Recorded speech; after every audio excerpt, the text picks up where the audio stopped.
For the most part, I'm going to be talking quite a bit.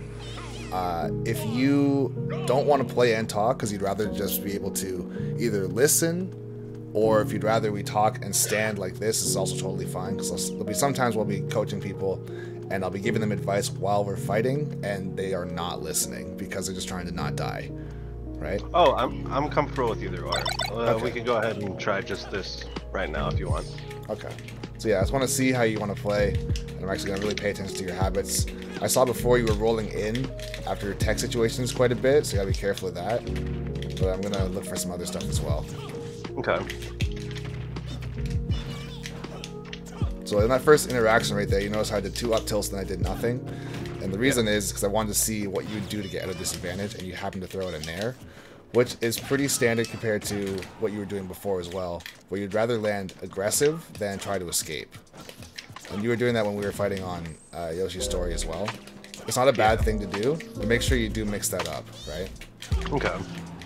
Because if I do wait for that, let's say you come down for Nair again, if I shield, then I'm able to get a grab, get a grab and then punish harder, or I can up smash and just beat out your Nair entirely, right? Okay.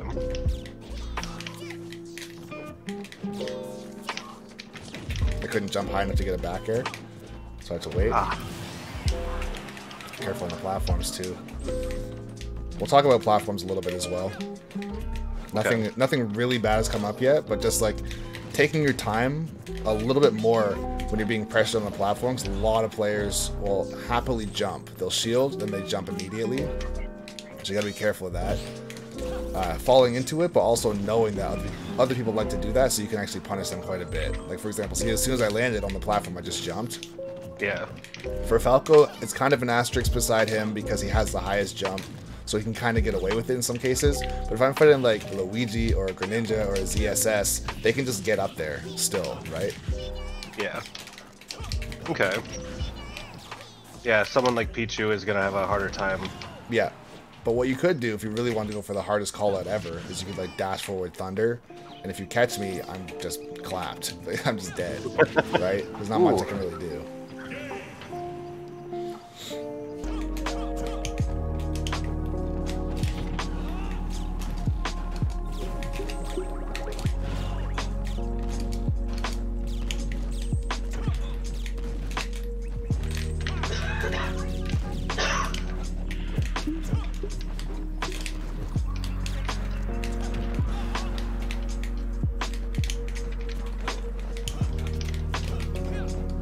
Oh, I killed. I didn't DI it again. we take those 100%.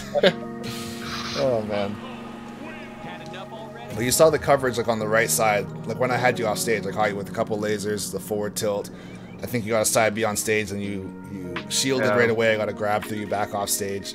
Threw me into disadvantage. Yeah. Consistently. Okay. It's a lot of. I kind of think of this character more so like, as far as an analogy, kind of like arm wrestling. When you're arm wrestling somebody, like you don't just automatically win or automatically lose. There's a lot of things that go into it, especially if you like. Yeah.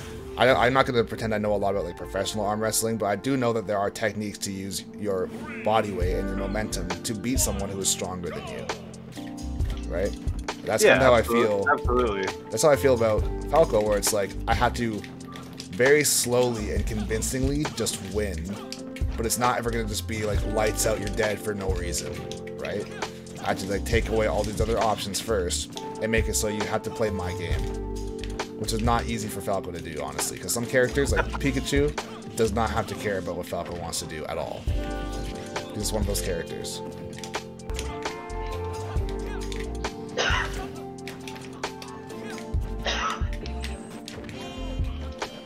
Okay, we're up there. Never mind it. I know you're gonna fall through to do that last game. And that's one of those things you really got to pay attention, right? Okay. Similar situation. So that's just like, I might even make a video on this because it's one thing to just be like, pay attention to someone's habits. It's like, okay, where? Like, what is a habit that is worth knowing about? Right? Yeah, because there's so much you have to pay attention to on the field. Like, especially in those situations. You knew that from last game, so you had a good read on me, and now you were able to punish it from before, which is definitely what someone would do. Okay, so I have to be putting more thought into where I am, what I'm doing, what you were doing as well. You have to it's a memory game, realistically. And that's why your physical ability as a human being has nothing to do with your ability to play this game. That's what it is. It's like, it's not like, oh, I'm stronger than you, or I'm taller than you, or I'm weaker than you, or you're a boy, I'm a girl, whatever. It's like, so therefore I'm going to be better at this game.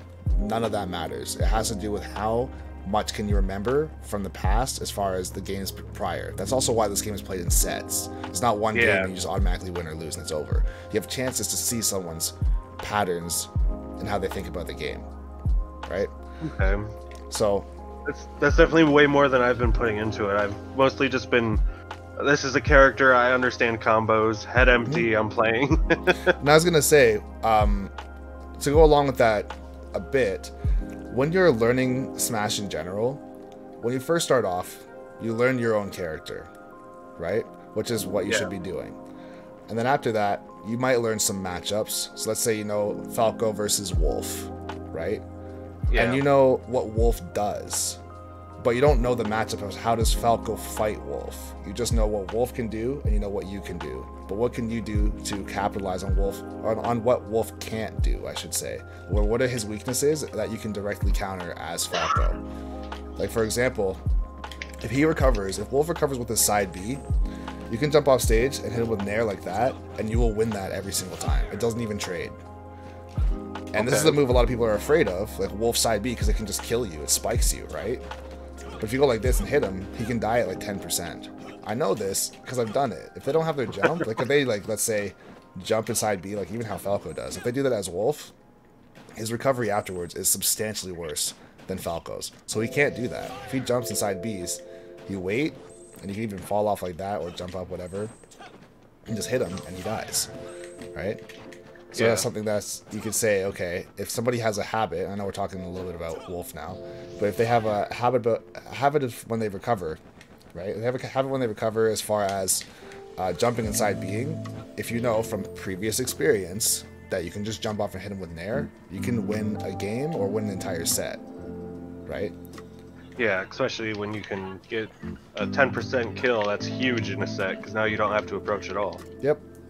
And then the next level is, so it's like, you know how your character works, you kind of know how some other characters work, you know how your character interacts with those characters. And the next level would be, how do you as a person interact with your opponent as a person? Like, what are their habits outside of the character themselves, right? Because any character can do this, right? Any character can do this, any character can do this. But those are not character specific. So how do you look at somebody's habits and say, oh, if someone rolls away, I know exactly what to do. If somebody does get up attack on my shield, I know exactly what to do, right? Those are the things you gotta start to break down for yourself in the future. And it's a ton of repetition. You don't just hear it once, but oh, okay, this is exactly what I do. Right? You might know what to do, but you have to be in the moment as well. Yeah, I have to understand what I'm doing as well. Like, I just got punished for this. What can I do to not have that happen again? Okay.